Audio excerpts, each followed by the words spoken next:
Pendant la grande grève, on a... Hein? Celle qui a duré un an, presque. 13 mois, en 80 et 81. Grande grève.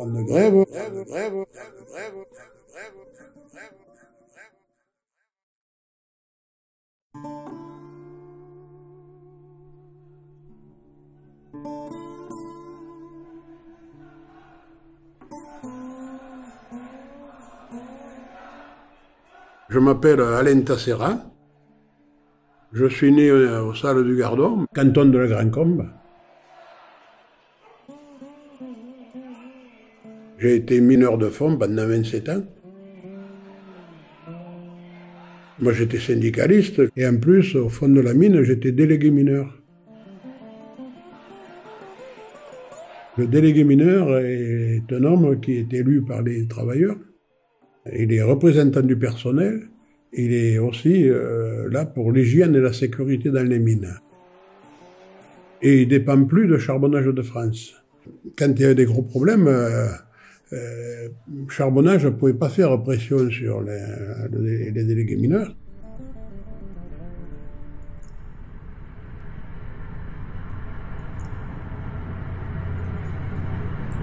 En 1952, il y a eu le fameux plan Schuman qui disait fermeture des charbonnages de France.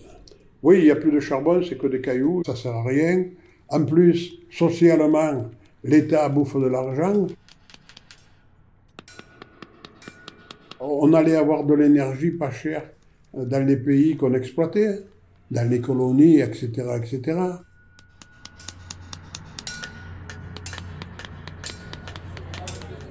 Un jour, on décide d'exposer du charbon. Alors il y a des gens qui venaient, mais moi je vous en achète. Ah bon? Vous l'achèteriez? Oui. Bon, c'est là que ça fait le clic. On va produire du charbon. Pas la grande production, mais une production raisonnée.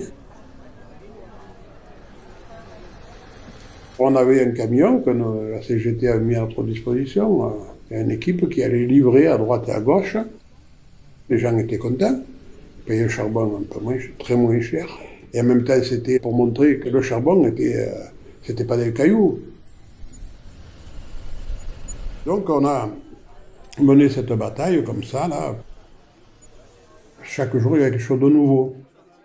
On allait manifester à tel endroit, mais on avait toujours du monde dans la mine et toujours des gars sur le carreau. On avait même mis la radio dans la mine, Radio Castagne. On s'exprimait du fond de la mine.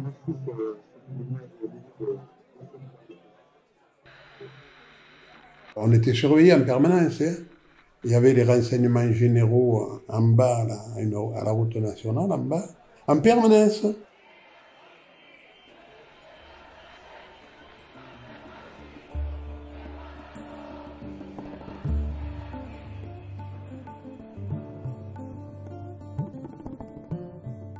On décide un jour, on dit tiens, allez, on va amener un camion de charbon à la région.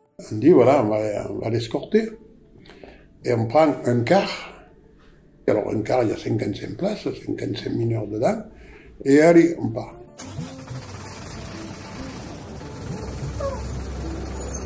Alors, premier barrage, en sortant d'Alès, là, vers Saint-Christol, on partait en direction de Montpellier. Premier barrage, une estafette en travers, les gendarmes, on sort comme les commandos, là. On dit au chauffeur, ouvre les portes et roulez et sortez du car. Et l'estafette, on saute l'estafette, hop, dans les bartasses. Le gendarme, il y en a un qui a sorti son revolver. Francis, il Ferney, il a été, paf, un coup sur la main. Hop, le revolver, il est accroché, mais il est tombé. Ah ouais. Et donc, les gendarmes se sont retirés et on a continué à avancer. On a retrouvé des estafettes un peu plus. Et allez, pareil, hein, on passait. Hein. Les estafettes en travers, selon comment on les prend, ça les ripe sans trop de dommages pour le camion. S'il avait un bon pare-choc quand même. Et puis on est arrivé à un endroit, à Courmonterra, à l'entrée de Montpellier. Alors là, des gendarmes, 3 rangées de gendarmes, là. De l'autre côté, des fourgons de CRS. Des deux côtés de la route, c'était des talus, tout le long des CRS derrière, couchés dans les talus. Ouais, c'était... Il nous avait mis un hélicoptère qui nous a suivis jusqu'à là-bas.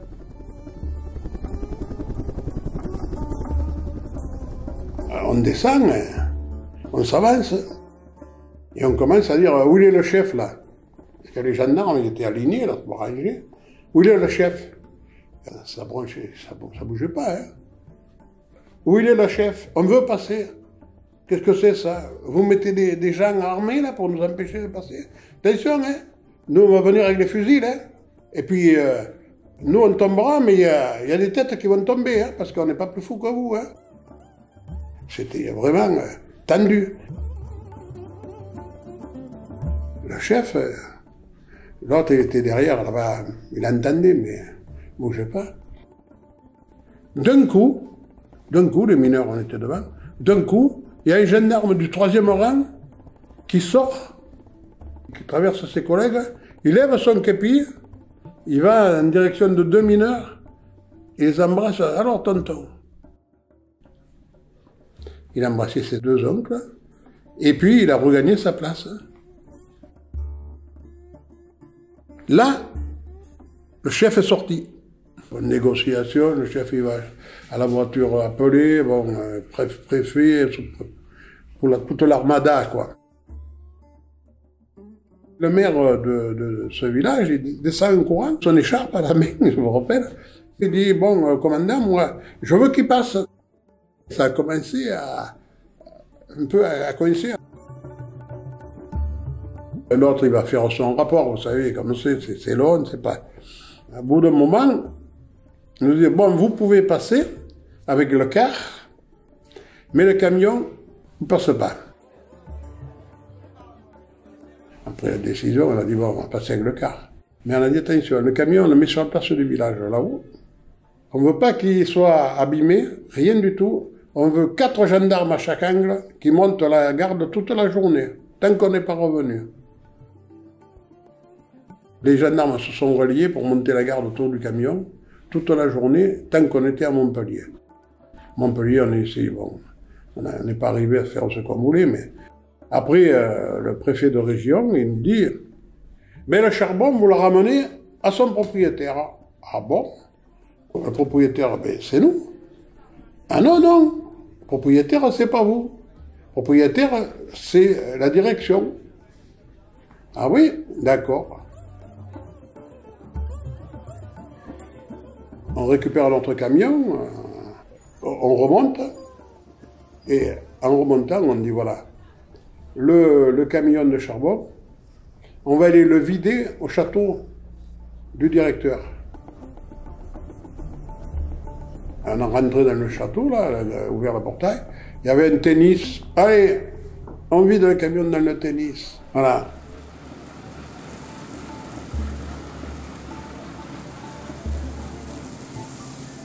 Tant mieux, on n'a pas vu. Ah, si le téléphone marche, c'est bien. Allô? Oui. D'accord, je suis toujours en train de parler, là. Excuse-moi. Ouais, d'accord, d'accord. Allez. Rappel à l'ordre.